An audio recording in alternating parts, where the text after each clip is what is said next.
This is a story about a room that listens before it speaks, a room that ranks before it reacts. This room doesn't need introductions, it already knows who carries weight. Every laugh lands differently, depending on where it comes from. This room doesn't silence people directly, it lets them speak, and then quietly teaches everyone else how seriously to take them. This isn't a story about one person in that room, it's about how rooms like this work. How hierarchy becomes invisible, how rules pretend they don't exist, and how room remembers everything. There's a certain kind of room where curiosity becomes dangerous, a room where hierarchy is invisible yet perfectly understood. Because hierarchy is the first language humans ever learn. Long before truth, long before morality. But the thing is, hierarchy doesn't reward the truth. It rewards compliance because hierarchy isn't built on who knows more. It's built on who needs less. The moment you ask a genuine question, you reveal that you are still exploring. And exploration is dangerous because explorers don't know the rules of this room. So, because of all that, the room reacts. It doesn't argue with you, it relabels you. Awkward, overthinking, too intense, don't get social cues. But what they're really saying is much simpler.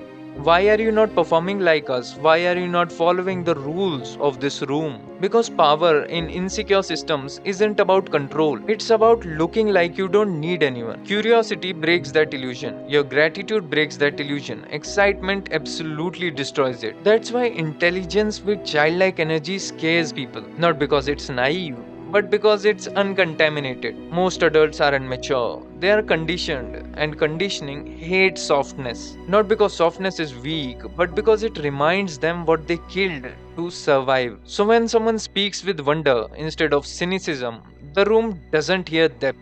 It hears exposure, and sometimes the room makes exceptions. Softness is allowed as long as it isn't dangerous, as long as it doesn't question anything. There are people the room likes gentle, unthreatening, easy to place. They are forgiven for what others are punished for, not because they break the hierarchy, but because they never challenge it. Pretentious spaces survive by pretending together. Everyone knows it's fake, everyone agrees not to say it out loud. The person who refuses to fake it becomes the threat. Not loud threats, quiet ones, the kind that make others feel seen when they don't want to be. So the punishment begins gently, not exile but isolation. Because insecure systems don't eliminate you, they starve you. And you think it's a misunderstanding, a social mistake, a tone issue. It isn't. You unknowingly violated an unspoken rule of this room. Never be deeper than the room without first owning it. Humility is respected only after authority is unquestionable. Curiosity is admired only after dominance is proven. Before that, both are read as submission. And submission from someone intelligent feels insulting. So clarity without swagger gets reduced to niceness. Your depth without the arrogance gets called insecurity. Silence gets mistaken for weakness, not because the room is stupid, but because it's afraid. The room is afraid, afraid that clarity without cruelty might exist, afraid that power doesn't need to humiliate, afraid that hierarchy might be unnecessary. Systems don't collapse when they are questioned. They collapse when they are understood. That's why sincerity feels childish, excitement feels unprofessional. People who genuinely love ideas are treated like fans, not leaders. Because leadership, as we practice it, is dominance wearing manners. And anyone who says, I'm grateful to be here, let's explore this together, has already rejected the game. Exploration implies equality. Equality collapses hierarchy, and hierarchy is the only thing holding insecure people upright.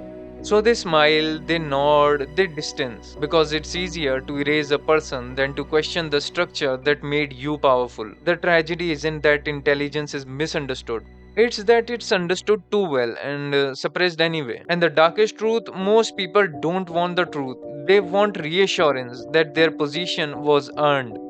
A mind that wants to explore, a room that wanted to maintain order. And when those two meet, the room survives. People weren't reacting to words, they were reacting to position. To who was allowed curiosity and who was expected to already know. To who could be soft without consequence and who need armor just to stay visible. Nothing here was personal, nothing here was spontaneous. Every reaction followed a pattern, every silence meant something. Not because anyone decided it out loud, but because the room already understood itself. Because that room had rules.